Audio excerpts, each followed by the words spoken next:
Boa tarde, galera. Meu nome é Juan, eu tenho 26 anos, sou do Rio de Janeiro. Estou gravando esse vídeo para falar de algo que eu talvez não goste muito de falar, porque as pessoas interpretam um pouco diferente, mas eu acho que depois do que eu acho, não, com certeza, eu pensei sobre isso hoje de manhã e vi que era necessário falar sobre isso. Eu quero falar sobre a má formação de Chiari tipo 1. É uma doença, é uma má formação que eu descobri esse ano, descobri que eu tenho, fui diagnosticado esse ano com essa má formação e queria falar um pouco não da questão técnica, porque eu não vou conseguir explicar exatamente com uma precisão de um médico, mas queria falar do outro lado, a pessoa que é diagnosticada e que passa por esse processo, que muitas vezes pesquisa e não consegue encontrar nada. E eu gostaria de gravar esse vídeo porque eu comecei a sentir sintomas no ano de 2016, no final do ano de 2016, com dificuldade para correr, para jogar futebol, justamente porque eu apresentava uma dificuldade motora de ter é, a minha perna direita, meu lado direito, né? Mas eu só conseguia identificar que a minha perna direita estava sem força. Então os movimentos da minha perna direita e esquerda, eles não estavam sincronizados. Então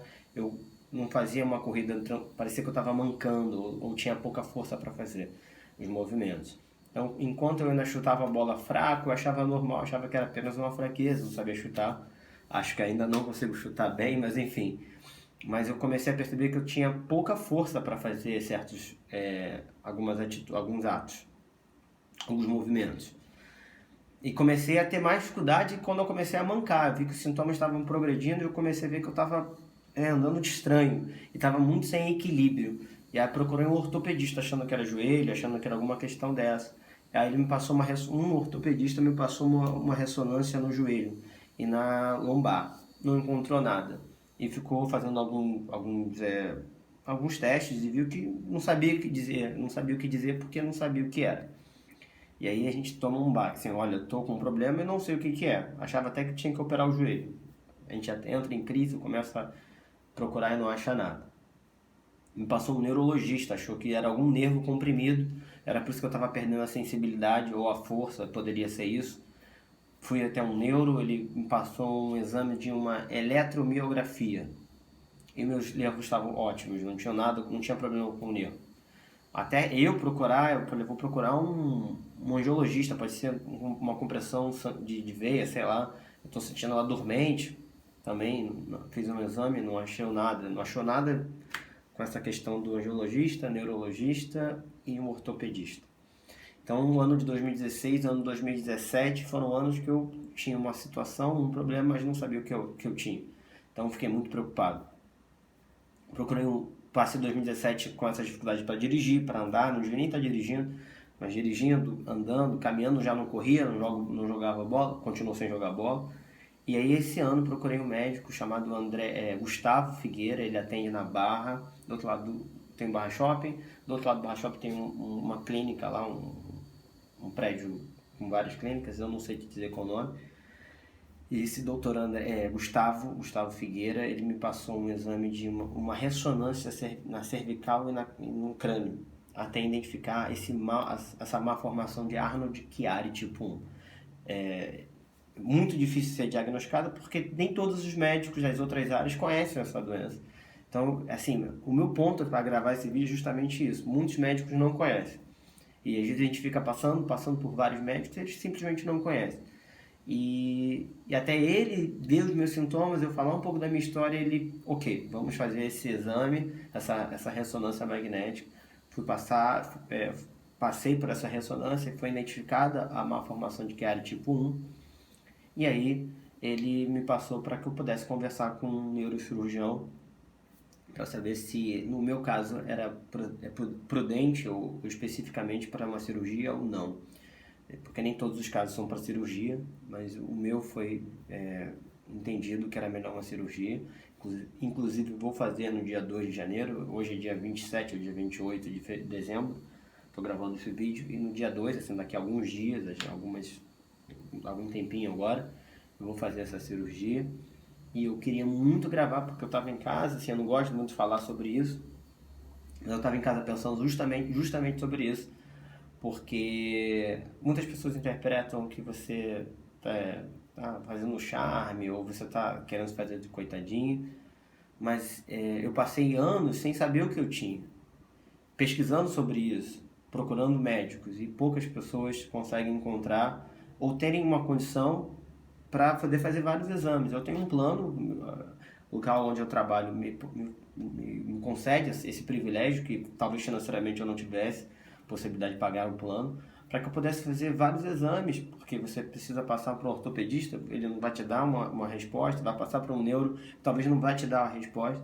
Então a gente fica desesperado, a gente fica com medo, a gente fica confuso, até mesmo quando a gente descobre que tem, a gente fica desesperado, porque é uma cirurgia nessa região, então você fica preocupado.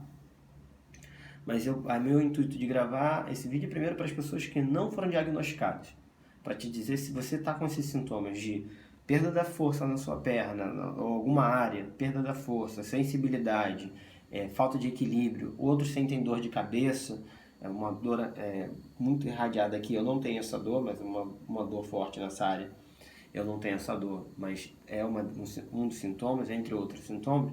Procure saber sobre essa doença. Não quero que você agora tem uma formação de que área, mas que você possa orientar e possa falar sobre isso. Poucas pessoas sabiam. Procurava na internet e não tinha nenhuma resposta. Você joga no Google, estou com perda da força, estou com isso. Você não consegue nem usar as melhores expressões para fazer uma pesquisa bem apurada. Então, esse é o primeiro intuito, você que não tem. E para você que já tem descobriu que tem, não quero não somente te dar uma palavra de consolo para te dar um tapinha nas costas e dizer, e aí guerreiro, vamos lá. Não é exatamente isso. É para te dizer que muitas pessoas chegam a identificar isso bem tarde, justamente as poucas informações que as pessoas concedem ou não conhecem, ou porque não tem condições financeiras para diagnosticar, porque não tem dinheiro para fazer uma ressonância, não tem um plano que possa fazer isso, enfim. Então, para te dizer que se você já diagnosticou, que bom que você já diagnosticou, porque difícil, é muito difícil. E que a cirurgia foi o que acho que hoje eu estou estruturado para te dizer isso, porque eu passei por um médico, um neurocirurgião, o Dr. André Guyashi, eu não sei se é essa melhor, Axioli, não sei se é o nome dele perfeito, mas eu vou botar na legenda, porque ele me passou muita tranquilidade, foi bem explicativo, me tirou todas as dúvidas, isso me fez muito bem, porque eu percebi que, apesar de ser uma coisa complicada, apesar de ser difícil diagnosticar, não ser uma coisa assim, apesar de ser uma cirurgia comum, não é uma coisa simples de você encarar, olha, vamos abrir sua cabeça, ele me deu todos os detalhes, me falou tudo bem detalhadamente, isso me deu uma paz, me deu uma tranquilidade. Eu sou evangélico, eu sou protestante, creio em Deus, e isso me dá 1 milhão de forças, porque eu sei que quem vai fazer a cirurgia em mim é o próprio Deus, é Ele que cuida da minha vida. Mas talvez você não tenha, não tenha a mesma fé que eu tenho, ou tenha uma outra concepção de vida, de religião, enfim, ou você não, enfim, independente da sua religião, independente de qualquer coisa, você deve ser uma pessoa grata a Deus, ou grata, simplesmente grata, porque você diagnosticou algo que é muito difícil de diagnosticar. E que a cirurgia para isso, que os teus problemas são tratáveis. Não é uma coisa incurável, é uma coisa tratável. Então você deveria ser grato por isso, por você ter essa compreensão de vida. Você não é uma pessoa que vai ter uma doença incurável. Você tem uma doença, você tem uma malformação que tem uma correção cirúrgica ou que pode ser tratada de outra maneira, mas ela é tratável. E você já diagnosticou, isso é muito importante. Então, esse vídeo é para você, para nós que temos essa questão. E eu quero gravar esse vídeo depois do dia 2, outro vídeo dizendo como que foi. E quero falar um pouco sobre isso, algumas vezes sobre isso, para que outras pessoas possam ter estejam nessa mesma condição que eu estou hoje. Calmo, agradecido e confiante que tudo vai dar certo.